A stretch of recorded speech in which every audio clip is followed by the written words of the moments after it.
안녕하세요. 오늘 저희가 좀 깊이 들여다볼 자료는요. 루돌프 슈타이너의 물리학 강연록입니다. 특히 빛, 색, 소리 이런 현상들에 대한 그의 독특한 통찰이 담긴 GA320의 일부입니다. 네, 이게 20세기 초반에 그 당시 표준적인 과학과는 상당히 결이 다른 이야기를 하고 있죠. 맞아요. 우리가 세상을 어떻게 보는지 그 인식 방식 자체에 좀 근본적인 질문을 던져요. 예를 들면 빛이 정말 이렇게 딱딱 쪼개지는 걸까? 어둠은 그냥 빛이 없는 걸까? 이런 거요. 그렇죠. 그래서 오늘 저희 목표는 슈타이너가 제시하는 어떻게 보면 좀 대안적인 관점, 그 핵심 아이디어들을 한번 같이 파헤쳐 보는 겁니다. 네. 어쩌면 우리가 너무 당연하게 생각했던 현상들을 완전히 새롭게 보게 될 수도 있을 것 같아요. 자, 그럼 어디서부터 시작해 볼까요? 역시 색에 대해 접근이 가장 먼저 눈에 띄는 것 같아요. 뉴턴하고는 생각이 많이 달랐다고요. 네, 맞아요.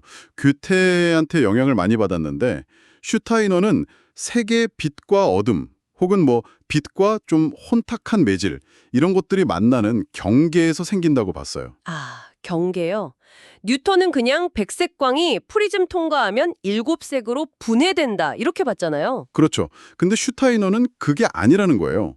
빛이 그냥 나뉘는 게 아니라 빛이랑 어둠이라는 두 개의 극성이 서로 작용하면서 가장자리부터 색이 생긴다는 거죠. 예를 들면요. 그러니까 만약에 밝은 배경 앞에 어두운 막대를 놓고 프리즘으로 보면요.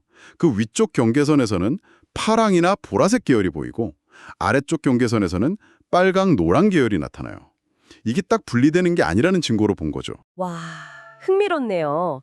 빛 자체가 구성 요소를 가지고 나뉘는 게 아니라 빛과 어둠의 상호작용 결과로 색이 만들어진다는 거군요. 네, 그렇죠.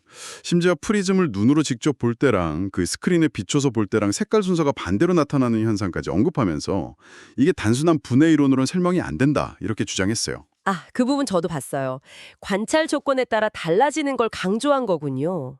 현상 자체를 더 중요하게 본 거네요. 맞습니다. 객관적인 빛의 성질보다는 그 현상이 우리에게 어떻게 나타나는가 여기에 초점을 맞춘 거죠. 이런 관점은 그럼 어둠에 대한 생각으로도 자연스럽게 이어지는 것 같아요.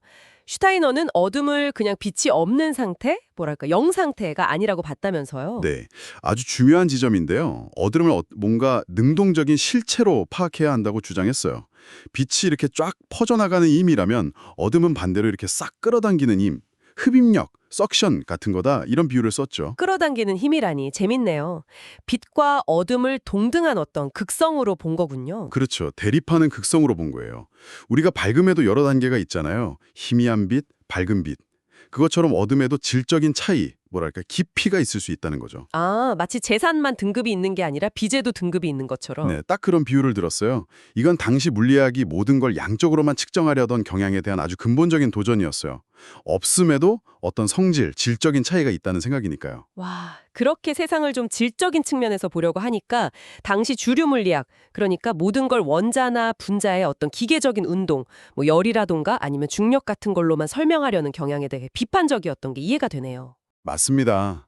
슈타이너는 그런 기계론적이고 유물론적인 물리학을 약간 깨어있는 꿈이라고까지 표현했어요. 깨어있는 꿈이요? 네, 우리가 수학 공식이나 기하학적 개념 같은 거 이런 건 사실 인간의 내면, 무의식이나 의지에서 나온다고 봤거든요.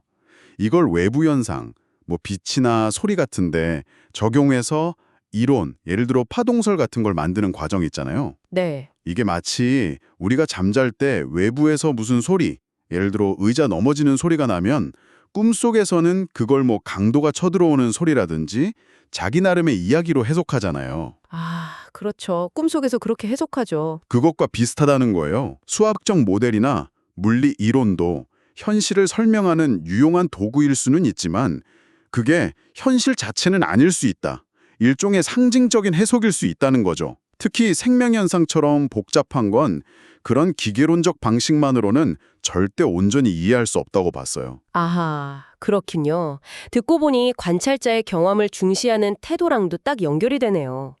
그 당시 과학은 최대한 객관성을 확보하려고 관찰자의 주관성을 배제하려고 노력했는데 슈타이너는 오히려 정반대의 길을 제안한 셈이군요. 네, 맞아요. 오히려 우리 내면의 경험, 뭐 생각이나 감정, 의지 같은 것과 외부 자연현상, 빛이든 열이든 소리든 이런 것들 사이에 아주 깊은 관계가 있다고 보고 그걸 탐구해야 한다고 주장했습니다. 예를 들면 어떤 식이죠?